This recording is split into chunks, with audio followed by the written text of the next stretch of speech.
Welcome to the Deep Dive. We sift through your source materials to find those key insights, the really potent stuff. Yeah, getting right to the core. Exactly. And today we're diving into something I think a lot of us struggle with, creative productivity. Specifically, managing those huge projects, think a novel, a screenplay, maybe even a big business plan without getting trapped by perfectionism. Ah, the classic enemy. It really can stop you in your tracks. Totally. So we've got some sources here, mostly from the screenwriting world, interestingly enough. And they propose this pretty structured framework. The idea is that the key is defining the specific job for each stage or each draft. Right. It breaks the whole thing down into 4 distinct, really focused drafts. And why is that needed? I mean, what's the problem they're trying to solve? With a big issue, and it's fascinating, is how ambition trips people up. You get excited, you see the amazing final product in your head. Yeah, that happens. And you think, okay, I'll just write that. You try to nail the structure, the characters, the polish, the unique voice, everything all in one go. Which sounds efficient, but isn't. It's the opposite. It becomes completely unmanageable. It's overwhelming. Complexity just crushes you. And honestly, it often leads to burnout. You end up trying to polish something that isn't even fully formed yet. And hating the result, probably. Exactly. You hate it, you stall out. Okay, so our mission today is to unpack this 4-draft structure. The promise here is that by forcing yourself to focus on one thing at a time, you actually get to a better final product faster. Something smarter, more layered, and robust, as one source puts it. Yeah, it's kind of a shortcut through the chaos. Yeah. I want to show you how you might apply this thinking to your own work. A shortcut that involves more drafts. That sounds counterintuitive. It does, but think about it. Each pass has a single, clear target. Yeah. You hit that target, you feel progress, you build momentum. It actually reduces the overwhelm. Okay, I'm intrigued. Let's start with the problem itself, this perfection trap you mentioned. Right. When you get that initial idea, that spark, it feels so clear, so perfect in your mind, like you could just dictate it, right? Yeah, you see the movie playing in your head. And the assumption is you should be able to just pour that perfection onto the page instantly. And boom, that's where the paralysis sets in. One of the sources has this great sharp warning. Your good taste may be your worst enemy. Ooh, how so? Because you know what great work looked like. You have that high standard. But the thing you're making right now, it's messy, it's rough. It's inherently not that polished final thing. You're stuck in that gap, the Ira Glass gap, right, between your taste and your current execution. Precisely.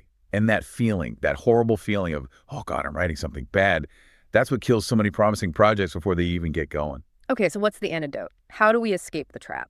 The antidote is essentially permission. Permission to be messy. You have to embrace focused phases, separating the act of raw creation from the act of, critical judgment. Which brings us to the first draft. Exactly. Draft 1, the me draft, or the discovery phase. The me draft. Okay, what's its job? Its job is purely, and this is crucial, self-indulgent. You write it only for yourself. Forget the audience, forget producers, forget critics. Just you. Just you. The focus is simply finding the story, discovering the characters, the voice, figuring out what you actually love about this idea. Why does it excite you? That sounds liberating, but hard. Isn't the temptation huge to start fixing things, like making sure the structure works or thinking about if it's marketable? Oh, absolutely. That's the discipline. But you have to resist because the purpose of this phase is discovery, not refinement. If you start self-editing for structure or market now, you kill the initial spark. You dilute the passion. You second-guess those raw instincts that birthed the whole thing. The huge benefit here is harnessing that initial wave of enthusiasm. Get that core voice and vision down, however messy, and then it can survive the later stages of structuring and polishing. Okay, so you blast through the me draft. You've got this passionate mess. It means something to you, but maybe nobody else could follow it. Right. It's potentially brilliant chaos. Yeah. And here's mistake number 2 a lot of writers make. They get excited by the chaos and immediately show it to someone, a producer, a friend, whoever. And the feedback is not great. Usually disappointing, yeah. Yeah. Because the reader can't see the magic that's still just in your head. They only see the mess on the page. So the next step has to be about translating that internal vision into something clear for others. Exactly. Moving from personal discovery to shared understanding. Which leads us to draft 2, the audience draft, the foundation phase. Yep. And the job here shifts completely. It's not discovery anymore, it's construction. Okay, construction. Meaning Meaning getting what's on the page, lined up with what's in your head, making sure the story you intend to tell is actually the story someone else reads and understands, emotionally connects with. So this is where structure comes in heavily. This is the heavy lifting, yeah. Yeah. Solidifying the skeleton. Is the inciting incident clear and effective? Are the character arcs traceable? Do the big structural beats, midpoint, all is lost moment, you name it, actually do what they're supposed to do? You're bringing order to that passionate chaos from draft one. That's a perfect way to put it. Clarity and order. If you skip this or try to mush it together with a me draft, you get a story that feels right to you, but leaves an audience totally confused about why characters are doing things or where the plot is going. Right. The engine isn't built right. You need a solid engine and a frame. This is where you build them. Okay. Using specific terms like midpoint reversal helps make structure feel less abstract. But here's a question I always have. Doesn't imposing that kind of rigid structure risk killing the organic feel, the passion we just captured? That's the million-dollar question, isn't it? The tension is definitely real. So how do you balance it? The key difference is you're applying structure to material that already exists. You found the passion first. Now you're shaping it, clarifying it. You're not starting with a checklist and writing by numbers. Oh, okay. You're taking the meaning that's already in that messy first draft and making sure it's clear and lands with impact. The structure serves the passion. It doesn't replace it. Clarify existing meaning, don't inject new meaning from scratch. Got it. That makes sense. So passion captured, structure solid. What's next? Now we need to make it a movie someone wants to make. Exactly. Or a book someone wants to publish, or a product someone wants to fund. We need to think about the market, the presentation. Which takes us to draft 3, the producer draft, Yeah. the cinematic phase. Right. The story works now, the characters make sense. But the job here becomes purely external. It's about making a decision maker, a producer, an editor, an investor read it and think, wow, we have to do this. Generating excitement, basically. Yeah. Yes. The focus shifts entirely outward. Commercial viability, unforgettable moments. This is where you really mine the concept for all it's worth. You lean into the genre, amplify the hooks, find those magic movie moments. What separates a magic movie moment from just a scene that works? Good question. A functional scene moves the plot. A cinematic moment, or a really compelling narrative moment, uses everything at its disposal, visuals, stakes, subtext, maybe spectacle, to sear itself into the reader's or viewer's memory. So it's about impact. Maximum impact. Making sure your big reveals land hard, your action scenes pop off the page, your quiet character moments resonate deeply. You're putting the movie in the screenplay or the must-read in the manuscript. This feels like the point where some artists might get nervous. Is this the selling out phase, where you compromise your vision for market appeal? I wouldn't frame it as selling out. Think of it as translation. A screenplay is a blueprint for a multi-million-dollar investment, often. A novel needs to grab an agent. This draft ensures the emotional core you built in the audience draft is communicated using the most effective, high-impact language of the medium and the market.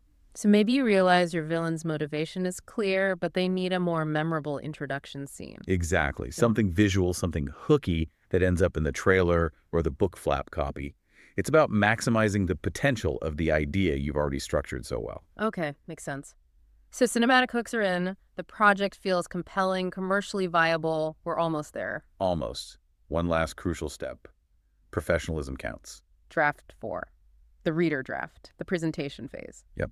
And the job here is pure polish, making the actual reading experience as smooth and flawless as possible. How is this different from the audience draft? That was about clarity, too. It's a different kind of clarity. The audience draft fixed the deep story logic, the structural foundation. The reader draft fixes the surface. It's about the presentation on the page. Like copy editing. That's a big part of it. Perfecting formatting, checking every single word, making sure dialogue flows rhythmically, eliminating typos, grammatical errors, awkward phrasing, anything that could trip up a reader or make you look unprofessional. Basically removing any friction. Precisely. Yeah. Industry readers often write coverage summaries and assessments. This draft is designed to make that process effortless for them. You want the read to be so smooth, so engaging, that they just get swept up in the story and don't even notice the words on the page. It's that final layer of competence. Okay, so 4 phases laid out. Me draft for discovery, audience draft for structure, producer draft for impact, reader draft for polish. It sounds logical, but Wow. 4 full passes. If I'm, say, a hobbyist writer or someone designing a complex curriculum, that feels like a lot of time. I hear that. That anxiety about time is really common.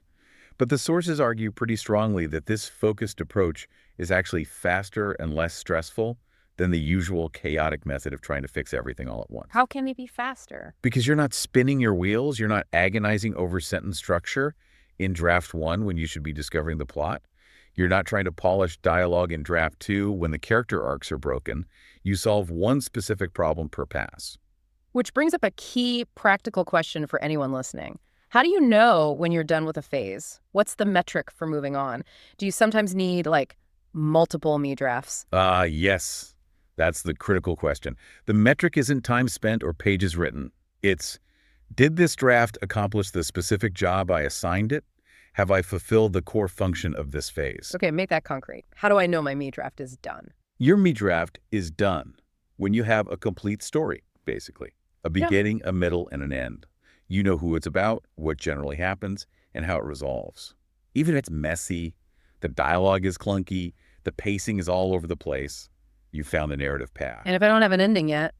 Then you're still in the me draft phase. You need another pass focused only on discovery until you find that ending. Okay. And the audience draft. When is that job finished? The audience draft is done when the structure is sound and the story logic is clear to an outside reader. Like if you gave it to 10 people, would they all basically agree on the plot points, the character motivations, the stakes? So if you get feedback like, I didn't understand why she did that in Act 2. Then the audience draft's job isn't finished. You need another pass focused specifically on fixing that structural or clarity issue. Not adding cool moments, not polishing words, just fixing the foundation. I see. So the metric is functional achievement, not just effort. And by tackling these jobs separately, discovery, structure, impact, polish, you actually increase the odds of hitting all those quality targets in the end. Exactly. It prevents that classic scenario of like polishing chapter 1 to perfection while the entire second half of the story is still fundamentally broken. You ensure all the necessary components are addressed in a logical order. All right, let's recap the flow then. We start with the me draft. Pure, passionate discovery for yourself. Then the audience draft, building a solid foundation, making the story structure clear and logical for others. Followed by the producer draft, Yeah. amplifying the cinematic hooks, the marketability, the sheer impact. And finally, the reader draft, that last meticulous polish for a flawless presentation. So connecting this back to the listener, whether you're writing, designing, planning a big event, this framework seems like a powerful tool against just feeling overwhelmed, right? Absolutely. It's a defense against that creative burnout we talked about.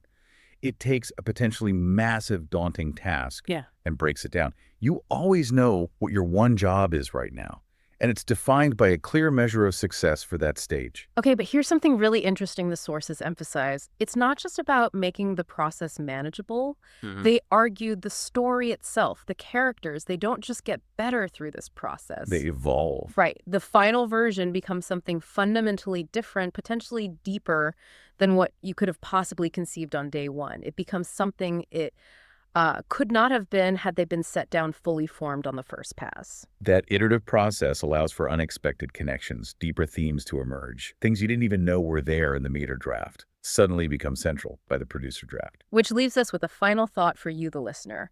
What big project, what complex task in your life right now might benefit from this approach? What needs the space to evolve through focused stages rather than being crushed by the demand for instant perfection? Define the job for the stage you're in. Give it permission to just be that. You might be surprised where it leads. Give your project permission to evolve. Powerful stuff. We'll see you on the next deep dive.